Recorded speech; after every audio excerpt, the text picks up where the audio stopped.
بنت شيف. النهارده هنعمل مع بعض سمك المكرونه مقلي. التتبيله بتاعتي بسيطه جدا، عباره عن ليمون وخضره، يفضل الكزبره بس، وفصين توم يكونوا مهروسين، وفلفل اخضر، ومعلقتين خل، والتوابل عندي ملح وكمون وكزبره وشطه اختياري وفلفل اسمر. في الكبه بتاعتنا هنبدا نضيف كل المكونات على بعضها.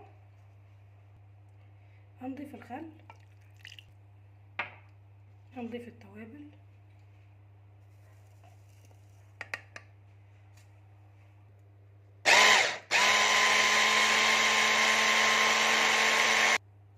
هنبدا نحشي السمك.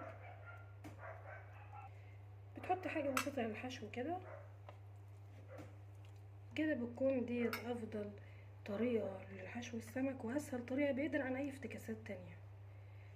طبعا سمك المكرونه من انضف وافضل الانواع بتاعه السمك اللي ممكن تقليها. انا شخصيا بحبه، بفضل ان انا لما اكون هقلي سمك ان انا هقلي سمك المكرونه. فاحنا دلوقتي خلصنا حشو السمك. الباقي من التتبيله هتبداي تضيفيه على السمكه نفسها، وهشيله في التلاجة مده لا تقل عن ساعتين علشان ياخد من طعم التتبيله. هتشيليه وبعدين هنطلعه مع بعض ونكمل الطريقه بتاعتنا بتاعت النهارده. كده بعد ما خلصنا التتبيله بتاعتنا هنلف الطبق ده في استرتش ونحطه في التلاجة وبعدين نرجع لكم تاني. كده السمك بعد ما سيبناه في التتبيله هنبدا ان احنا نشتغل بيه. بس في حاجه بسيطه عايزه اقولك عليها، علشان اي حاجه بتتبليها المفروض تسيبيها لو مستعجله قوي من ساعتين لثلاثة، او لو عندك وقت يبقى من قبلها بليله كامله. كل ما سبتي اي شيء بقى، يعني سواء السمك، الفراخ، اي حاجه ادام هتحطيها في التتبيله اديها فرصه تاخد من طعم التتبيله، هتديكي طعم احلى، الطعم هيبقى اقوى، وكمان هتحسي بفرق كبير قوي عن انك تتبلي دلوقتي وتسيبيها مثلا نص ساعه ولا ما تسيبيهاش وتبداي انك تشتغلي فيها. كده احنا تبلنا السمك، يلا هنبدا ان احنا نغلفه بالدقيق قبل ما نحطه في الزيت. هنجيب طبق، على كتير مننا لما بنيجي نعمل السمك المقلي ما بيديكيش القرمشه اللي ممكن تشتريها جاهز من بره. هنضيف لها مكون بسيط علشان الغلاف بتاعه يبقى فيه قرمشه اللي انت عايزه توصلي لها وما يطراش بعد ما يبرد. هنضيف حاجه بسيطه، هنضيف طبعا الدقيق معانا، وهنضيف على الدقيق معلقه نشا.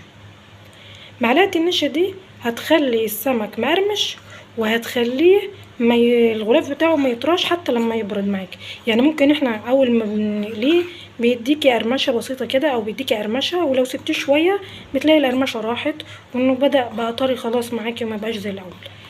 فالمعلقه دي هتخلي لك السمك بتاعك مقرمش لاخر قطعه تاكليها. كده بعد ما قلبنا معلقه النشا مع الدقيق هنبدا نشتغل مع السمك.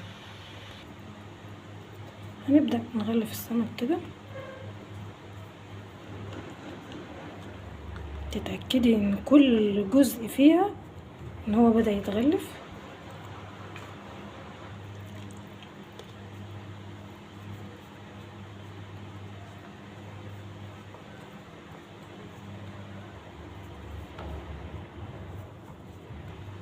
كده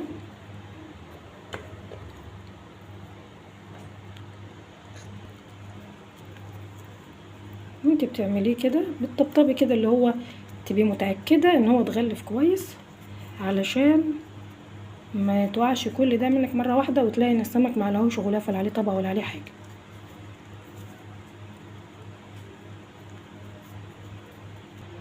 كده بعد ما خلصنا هنبدأ نحط زيت مش غزير في الطاسة، هتبقى زيت متوسطة شوية مش مليان علشان ما يكونش مليان في الزيت كده، فكل التتبيلة بتاعتك اللي هي الغلاف بتاعه ده يروح مرة واحدة. وعلى النار تبقى سخنة الاول، الزيت يكون سخن وننزل بالسمك. يلا بينا. اهم حاجه لما اجي اعالي السمك ان الزيت ما يكونش كتير، يعني تبقى الطاسه بتاعتك او الحاجه اللي هتحمري فيها السمك يكون الزيت بتاعها مش كتير، علشان ما ياخدش التتبيله كلها قبل ما تطفيها، ويبقى سخن. لما تنزلي بيها يبقى سخن، وتبداي تنزلي السمك بتاعك. في الاول هتسيبيه على نار عاليه، وبعدين هنبدا نوطي عليه علشان يستوي على مهله. طبعا النار اللي هي بتبقى متوسطه او يعني اقل من المتوسطه بتسوي الحاجه، بتخلي لو فيها توابل، لو فيها مثلا تتبيله، بتاخد من طعم الحاجه. والتسويه على نار هاديه عموما لاي شيء بتبقى احسن من التسويه على نار عاليه. بعد ما يبدا ياخد لون معايا هبدا اهدي عليه.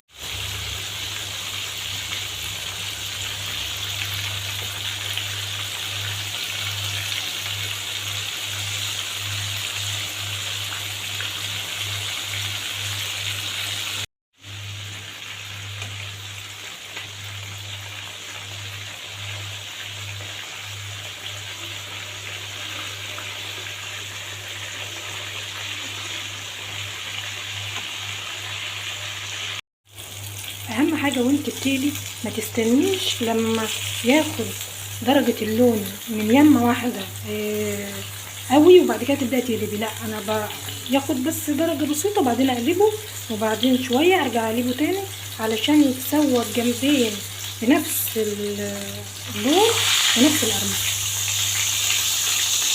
وكده بعد ما خلصنا السمك، سامعين يا جماعه القرمشه عامله ازاي اهو. طبعا هو ناشف من بره، تمام، ومن جوه طري جدا اهو، شايفين. وبكده يكون خلص معايا الفيديو النهارده. يا رب يكون عجبكم، وبالهنا والشفا.